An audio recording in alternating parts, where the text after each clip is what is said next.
Welcome to Biz Help for You with host Candy Messer. Entrepreneurs like to focus on the big picture, like profitability, success, and a smooth-running organization. But there always seems to be those little things like taxes, employee compensation, laws, regulations, and more. Now you can get the answers you need in one place. Join us today as we break it all down for you. Now, here's your host, Candy Messer.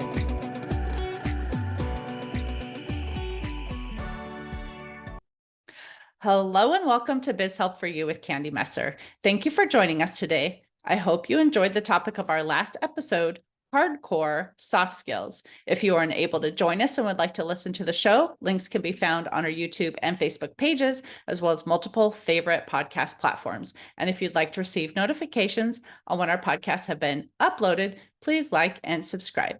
Now, let's learn a little bit about our guest today. Kevin has helped individuals and organizations for over 20 years maximize the value they receive from their data.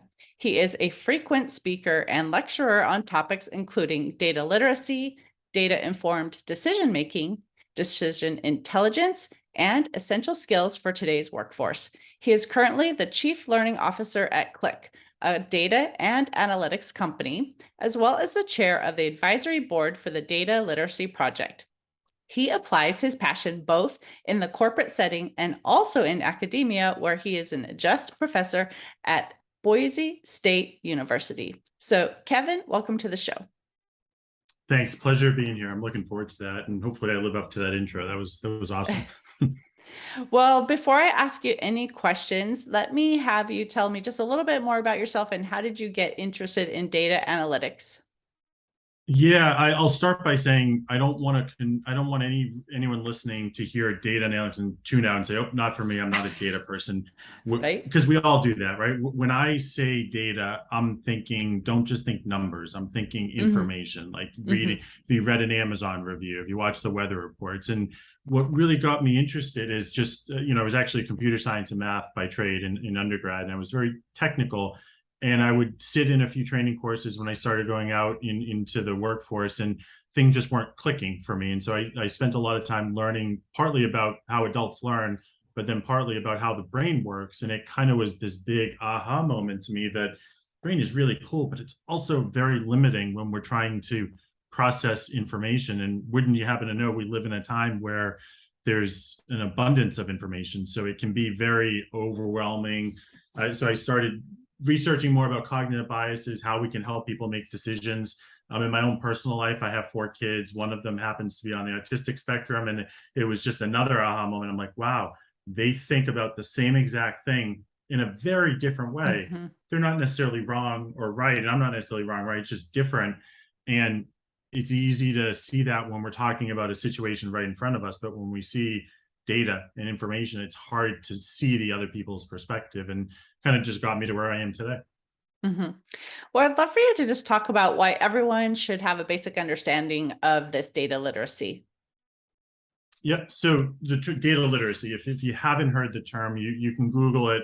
There's lots of different definitions out there. And one of the ones that I like to talk about is it's the ability to read, interpret, and I'd say challenge data. And people don't understand the challenge. What the summary is, it's applying critical thinking to data. So as we said before, we all see data. Just even forgetting about the day job, just at home with your family, you have data. Your coffee machine breaks and you want to get a new one. You look at Amazon for reviews. Where are you going to go on your next vacation? How am I going to process my bills and do financial planning? And there's so much data out there. What happens is our brains are really good, but they bring all of this stuff in. They can't process all of that stuff. And so what that ends up meaning is we're led to making less than ideal decisions. Like one of the common biases that you might run into is something called confirmation bias, where you're looking at a data set and you're like, aha, that proves my point. But in reality, it probably didn't prove your point. But what it does is the human brain says, okay, case closed, tack up, move on to the next one.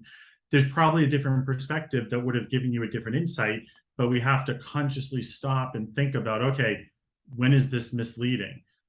Just think about like what COVID taught us. How many charts did people see on the news? And we're like, what does that mean? Like, it's exponential, but is that good? Is that bad? Am I allowed to go outside? Do I Like the amount of misinformation is just rampant. And so people say it's great times to live because we have so much more data and information. I say it's not so great times because we don't know what to do with it. We're not using it properly, and it's actually hurting us.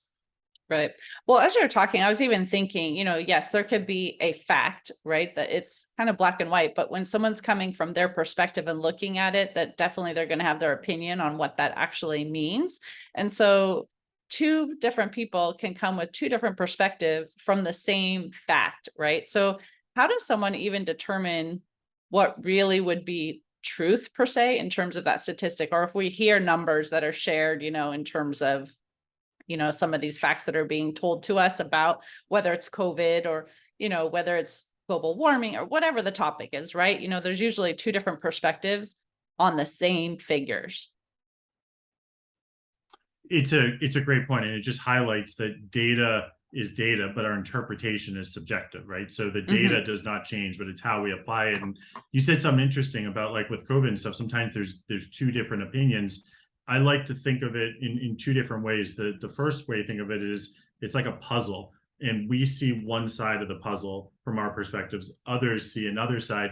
But ultimately what it comes down to is, what is the question that's being asked? And more often than not, people are using data that might loosely align to the question, but it's not exact enough. So like the example, you're going on Amazon, like your coffee pot breaks, and you look, well, if I say, which coffee pot should I buy? It's not it's a question, but it's not a question. I have to have criteria, right? What is my success criteria? So that's where the difference is my wife might look for something that's more quick to make because we're running out the door. We get a quick, I might be wanting something where I could use like an 8 ounce, but then I could also do like a large, 30 ounce and keep it warm all day. Usually when you go back to, okay, what are our goals? What are our questions? You typically won't have as much disagreement. Where you have disagreement is when the cultural norms come into play and people have these different perspectives, like me and one of my sons as the example I gave. And in that case, it's really about understanding the other perspective, listening, and sometimes compromising, trying to make it a win-win. When it's those subjective things about how you're going to work, it never works if someone goes into it saying, I want my view to be heard and I want to make everyone else, disagree with the other person. So openly listening to the others and compromising in those cases. Right. So then how do our brains actually take this information and help us make these decisions? What does that process even look like? It's fascinating. So I'll give a quick high level overview, but if people want to go deeper, they can look into the neuroscience or neuroplasticity. But imagine your brain is a computer. It's a really fast pattern matching computer. And think about all of the information we're exposed to. So looking all the different senses, estimates sometimes say it's like 11 million pieces of information at any given point in time. So it goes into the brain, and the brain has to figure out, what do I do with this? And so the first rule of thumb is it can't do everything with it. If it consciously did everything, the brain would be smoking, we'd be sleeping 30 hours a day, we'd be overheated. It doesn't work. So what it tries to do is kind of selective processing. What does it think's relevant for me? Well, how does it know what's relevant for me? It knows what's relevant for me because it knows what I've done in the past. If I've looked at these things before. And the common funny saying is, if you're starting now to look to buy a car and you want to buy a white Jeep, all of a sudden you see white Jeeps everywhere. No, they've always been there. It's just your brain said now it's relevant, and it wasn't before. It's somewhat subjective. And so what ends up happening when it comes to data and information and you're trying to make decisions, there are certain things that'll go through this long process, but there's always these shortcuts that are called heuristics. And that's what they do, is they look in your past long-term memory, see if there's a match, and they try to pull something out. But if there isn't a match, it tries to make a match. And so sometimes that leads to these shortcuts, especially today being less than ideal, like the example with the white Jeep. Well, we don't see them more. It's more prevalent to us. Or confirmation bias is, we see something and our brain says, stop, we found it, move on. We need to kind of be deliberate about moving away from these. And it's even more and more important today, because what was relevant last year has changed. Even what's relevant last week sometimes has changed. And that didn't exist thousands of years ago. It was, survived for thousands of years. It's just now that everything is so complex. all of the things that stored up that when I was a kid, they're probably not relevant in the business world anymore. So we need to catch those as we bring them out and challenge them. Right. So you talked about bias, a little bit earlier too. So how can we identify? I mean, we probably know objectively everyone's going to have some type of bias when they're looking at facts and figures and information, but how can we actually identify when we have that bias, if maybe we're not as aware as maybe we should be? Absolutely. And I think you hit the nail on the head. Is the starts with awareness, right? And that's why I like to assume that everyone doesn't agree with the fact that they have bias. And that's why I like to try to educate on how the brain works, because if you know the mechanics, it's like, okay, I can see how that would happen. Maybe I'm more prone to it. But it's about being very deliberate with your practice. So one of the things that I always talk about, two things. If you're in a very scientific field, like a researcher, you're taught to follow the scientific method. And a high level summary of that is come up with what your hypothesis is, and then do everything in your power to disprove it. If you can't disprove it, we assume it's true. What you don't realize is that goes against everything that the brain stands for. What we typically do without even thinking is, here's my opinion, let me find some data that proves it and move on. And so it's about deliberately applying the scientific method. Or, I just last night, one of my kids was doing the math homework and they didn't show their work. I'm like, you got to show your work. And they're all like, why? I know the answer. It's the same thing we tell adults. If you get it wrong, the teacher doesn't know where you went wrong. So they can't check it. So if I just say the answer is get more leads or hire more salespeople or buy these products, and I don't explain why, I'm not going to have the team to check that and challenge it against me. So it's about showing your work. It's about trying to disprove it. And as you mentioned before, with diversity trumping ability, it's about getting people around you that are not thinking exactly the same as you, so that you get that different perspective. I intentionally want to go around and work with people that are complete opposites of me, because I might be very biased. I might be very naive in my environment, what I've been exposed to. They probably have more experience, and I'm going to leverage that. But it's about being open. It's about having that mindset of being, I call it, intellectually humble. I don't know everything, so I want to learn from others. And unfortunately, a lot of us think that's a weakness and not a strength, and that gets us in some problems. Well, I was even thinking, as you were talking about that, showing your work and where we could find, maybe something where that error is. I was even thinking in that process, if we have in our own businesses a way that we do something and we say, step 1, step 2, step 3, step 4, and then maybe a newer employee comes along and they see a better way to do something, especially as you're saying, things are changing all the time, right? And there could be new technology or, just different information. And then they can actually see in one place, like it might be easier to do this step this way, right? And then that can modify it. So I think that would even help by having those steps kind of written out, instead of, this is just how the task needs to be accomplished in the long run. You've got this whole process. Absolutely. So two of my favorite words are systematic and systemic. And you just said what so the systematic, you have a process. Anytime you have a process, you can follow it. And systemic, your process, you're not just thinking about you're thinking about everyone that it impacts. And maybe I want to balance things. So a good example with like sales and marketing. Well, if I go out and bring in 20,000 new sales leads, do I have the amount of people to close on those? They need to be in balance. And so you need to have that process. But this is also where like today's world and the culture of everything comes into play. What you said is spot on, but how many people in the workforce are confident going in on day 1 or even day, year 10 in telling their boss, hey, I think your process could be flipped. And in that, a lot of times people focus on the decision, they focus on the outcome, they don't focus on the process. And as you said, it's so much better, but sometimes they don't feel confident. They feel like the culture, like someone's going to yell at me if I challenge the process. And I don't blame them. I mean, I was in high school, and if I challenged the teacher, I was yelled at. It's something that we don't embrace as a culture as much. Challenging, again, should be a strength, not a weakness. Right. Or, there's this kind of culture of this is how it's always been done, and, don't rock the boat type thing. But, we really should be open to, when someone has some experience in even other things, like I said, with things changing so often, even with technology, some of us that have been using one thing may not realize that there's a better way to do it. And so being open to having that conversation, it doesn't mean you have to say yes, right? But at least having that conversation to learn about what might be available, and maybe, the process would be better, I think is a good thing. Absolutely. The two words I take away from that is open, willing, and growth, right? You need the growth mindset to learn something new, and you need to be open to admit you don't know everything, and what you know might be wrong. Right. Outdated something, right? Could have been great in the past. But so I know sometimes when people hear the word data too, they're thinking, like charts and graphs and things. And I know you touched on, it could be a review, it could be, how to operate your coffee maker or something like that. But a lot of people feel like, let me just leave the data to those in the professional fields. What would you say to someone who is feeling like, I don't understand all of these things, so I'm not going to even look at it?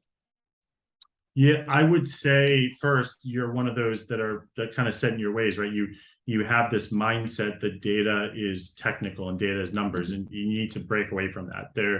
What we're talking about here, no one needs to be a data scientist. No one needs to know calculus. No one needs to know anything more than like first grade mathematics. It's really, what's interesting is they're really all soft skills. They're not even technical skills. You need to critically think. You need to active listen. You need to practice inclusion. You need to be good with storytelling. All of those things are not technical. So I would tell someone, if they say leave the data to the experts, well, then I would say the next time you have to make a decision in work or in your personal life, any type of decision, think out loud, bring the subconscious to the conscious.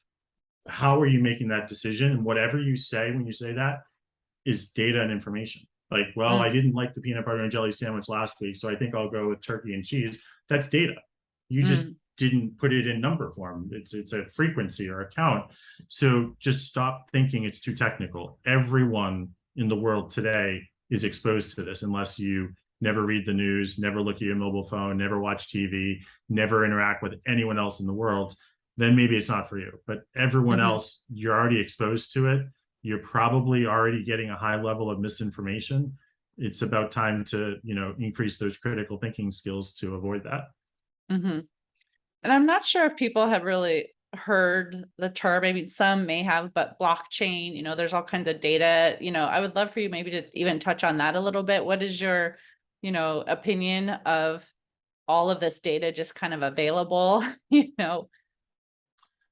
Yeah, well, it brings up a lot of privacy. I mean, just chain data, right? So we talked about information and stuff, but there's data. Like I have a Fitbit, right? There's data on that. There's data tracking my phone, where I'm going with the Internet of Things. My refrigerator has data. It's collecting the temperature, and it's collecting all these things. I think my toaster is even a smart toaster. And you add in blockchain, you add all of this data, where in theory people are saying this is going to help us run our lives better, or this is going to help us run our company. We're going to know, if you sell things, you want to know customer demographics. It's useful to know, hey, tell me everything about Kevin and Hannah. Give me all this data so I know they're buying, they're viewing, shopping history, and I'm going to be able to market there and make better purchasing decisions. But the problem is, where does it end? Because what are they sharing? What is the data privacy? What are the data ethics? What is the data security? What if they're sharing information that potentially leads to a data breach or something that's unethical? There was a famous story a couple of years ago of a US retail chain that wanted to use data in their theory for good. And so they wanted to do more personalized marketing. So instead of sending the coupon book out every month, what they say is, we're going to capture all the data from everyone, and we're going to analyze shopping patterns. So whoever buys A typically buys B. And then for those people they market to, if they realize they bought this product, but they didn't buy the other ones that are typically bought together, they're going to send them coupons. And long story, as the story goes, the coupon booklet came back in the mail, and it went to a family where the 16-year-old daughter lives with the father, and the father opened it up, and it was addressed to the girl, and it was all pregnancy first trimester coupons. And he was like, how dare you do that, right? Like, why are you sending this to a 16-year-old? Long story short, the data was right. It showed buying had the girl was pregnant, didn't tell the father yet. And then you ask the question, just because they had that data, should they have done it? Should they have checked the balance to say, is this something that we probably shouldn't do? And it's kind of a gray area. It's up and coming, but those are the scenarios where data can be more harmful than good if they're not checked with that human element. Right. And on that topic, I mean, we are talking about how to use, data to make decisions in your business. So as a business owner, if someone is getting data, or maybe it's just, some basic information that they have for their clients anyway, because of the type of service that they're helping their clients with. So maybe they know their birth dates, or, they have all this other information. Like, what would be an appropriate use maybe for that data versus, like you said, maybe stepping over a boundary that maybe wasn't a good idea? How do we decide what data we should use and how to use it? Yeah, really good question. One that people spend lots of time discussing. At a high level, I would say depending on where you live, there are regulations of what you can and cannot use. Less so in America, but in Europe, they have GDPR, which kind of dictates the personal information that you can or can't use. But I would say for everything else, there is some subjectivity to it. And so you kind of need to, again, get with a diverse group of people and say, should we do this? Other examples, people that are using, giving out loans, and they used to have a bank person approve or deny. Now they're using machines. They're using artificial intelligence. Now, some people call it a black box. You input all the data and it outputs yes or no. Now, what if that decision was no because the person happened to be in an urban area that has high crime, low income? Is that ethical, or is that just snowball effect where it's just making it worse every time if they don't check that process? So it's hard to answer with you can use A, B, and C, you can't use D, E, F. The answer is look at the full pipeline and think about what are some of those unintended consequences that might happen, and work backwards. And that's really hard for people to think forward because we're not used to thinking like what could happen. Those unintended consequences often get unchecked until it happens the first time, and everyone's like, how did we miss that? Right. And obviously protecting data. So one other thing we may want to talk about is if people do have, sensitive information, how do they make sure that they're protecting what they have so that, like I said, it's not breached and someone else can get the sensitive data? Yeah, I mean, a couple of things, right? Anytime we go to our webpage now and you haven't been there in a while, the first thing it says is cookies. And I'll be the first to raise my hand. Sometimes I just take the quick way and I say accept all, and I probably don't check those things. But there is a reason why there's a check other options, and there's certain options that are listed there that you might not want to check to share some of your data around there. I make sure that when I'm using a web browser, I'm using HTTPS as opposed to a regular one. I make sure that I'm not sending around, if for my password management stuff, I use LastPass, right? It sends it around in a encrypted and secure way. But we see data all the time that I think we get this sense of like, hey, it's my password, not a big deal, just send it over. No one's going to know what it is. And you see all of these data leaks where people are intentionally getting data. I don't want my data to be on those lists. So I'm doing whatever I can to try to avoid being on those lists that has things that are, considered protected, not just my name, but other things, social security number, medical record number, and so forth. So just be conscientious what computers you use, especially in public settings when you're on VPNs and so forth.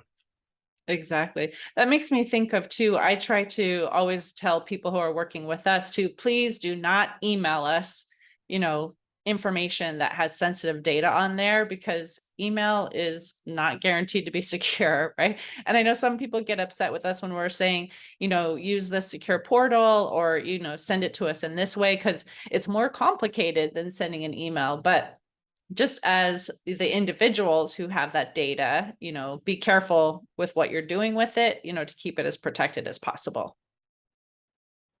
Absolutely. And it only takes once, and then that person, but you don't even want it to happen the first time to you. So just take our word for it as, be more secure now. Right. Well, I do know that this has been an interesting conversation that we've just begun. Really, I know we could go a lot deeper, but we are going to be running out of time very soon on this episode. So I would love for you just to share how can listeners connect with you if they want to learn more? Yeah, thanks for the opportunity. If they want to learn more, they can go to my website, kevinhanegan.com. There's a link to any of the books or podcasts or blogs that I've written, as well as to my LinkedIn profile if people want to connect there. And then there's a contact me form if people are interested in, dialoguing more about the topic. Mm-hmm. Perfect. Well, thank you, Kevin, for being a guest on my show and sharing your expertise on this topic. I found it informative and interesting, and I'm sure the listeners will too. Awesome. Thanks for having me. Sure. And to you, the listener, I do also want to thank you for tuning in. I hope you found it interesting and it answered some of your questions about combating information overload to make better decisions. If you have any additional questions or comments, reach out to Kevin at the links that he shared or send us a message at media@abandp.com. I hope you can join us for our next episode, Why Everyone Should Be Able to Recite Your Mission and Purpose in Your Business. And please remember, you can connect with us on Twitter, Facebook, and LinkedIn. And my website is abandp.com. You can find the podcast posted on multiple favorite podcast platforms, including iTunes, Google, TuneIn, Stitcher, iHeartRadio, and Spotify. And would you please share our show with those you know and leave a review on your favorite platform? I'd really appreciate your support. Until next time, have a great day. Thank you for listening to Biz Help for You. Please join your host, Candy Messer, again next time. Have a terrific day.